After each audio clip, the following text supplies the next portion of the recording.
Have you ever had, or have you ever been confronted with this question? Your price is too high, or your prices are too high. Well, this is a question that you will never avoid if you are in the world of business. You will always meet people who will always ask you or tell you that your prices are way too high. And if you must become successful in the world of business, you must learn how to handle this question. So I have for you 7 tips, steps, guidelines on how to overcome this challenge that has confronted people that actually want to be successful in the marketplace. The first step is maintaining your composure. The goal of every buyer or many buyers are to throw you off balance by asking you or telling you that your prices are way too high. The moment the question gets to you and you are not adequately prepared, the question is coming to throw you off balance, thereby making you defensive and exposing your weaknesses. Your first visual responses from this kind of question immediately communicates your strength or the flexibility of your pricing position. Your success here is tied to how calm and professional you can be in this whole process. Any sign of fear or frustration here will keep on pushing the customer to further negotiate with you on further concessions. You need to communicate here with both your body language and verbally that you have higher prices for a reason and you need to defend those reasons. The second step is responding with question. So when they confront you that your prices are too high, you have to respond with question. How? Like, how much am I higher than the people that you are comparing me with? So you need to identify with your question the price gap that your customer or your buyer believes that your price is higher. So you need to collect much information as possible to justify your higher price, but lower the total cost solution to justify your higher prices. So you have to make sure that you are comfortable, that you are not just in the price-driven market, but value-driven market. If the product you are selling is a valuable product, it has values, there are things the customer stands to benefit from it, then the price will not be a problem because customers will always buy things that will give them value. And when you offer value to a customer, they don't mind the price. So in this place, you have to focus on the value you are bringing to the customer, not just the price. And when you focus on this value and you are able to uncover the value to the buyer, to the customer, the money is a secondary thing. The challenge is what makes customers to think, the buyers to think that a product is high or higher is because the value of the product has not been uncovered. Once the value is uncovered and the customer can see the value, and this value are things that the customer have desired that he or she would get, then the price will not be a problem. They will eventually go for that. So in trying to do this, you have to actually provide this value even with your competitors that the customer is the customer or the buyer is comparing you with, telling them that your product is of a higher value than that of your competitors. In most cases, the comparison are not just fair.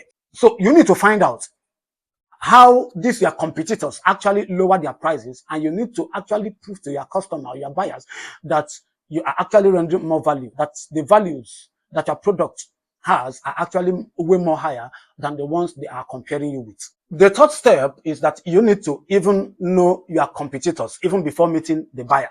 So when you know your competitor, you study their strategies of how they offer their discount to their customers, so that by the time you are meeting your own buyer, you can actually tell them the strategies that these your competitors they are referring you with are even using to win customers over.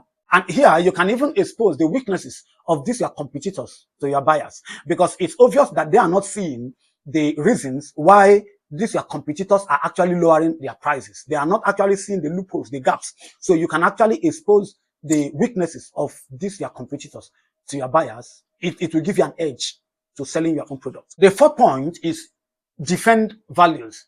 This is where the real job lies. So in this place, you have to actually defend this your product. You have to defend it.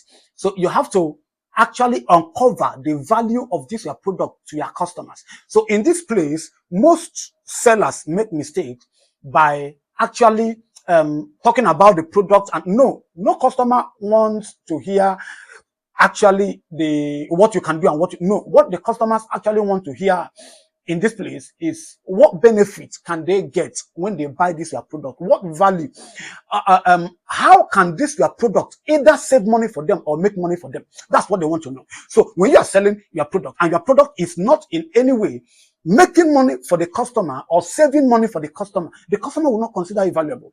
If there is no void that this your product is actually filling up in the life of this your buyer, this your customer, there is not valuable. So this product, you have to present it in a way that it is either making money for the customer or saving money for the customer. There must be a void, a vacuum that this product you are rendering to the customer is filling. And if it's not filling any, then you are not actually in the marketplace.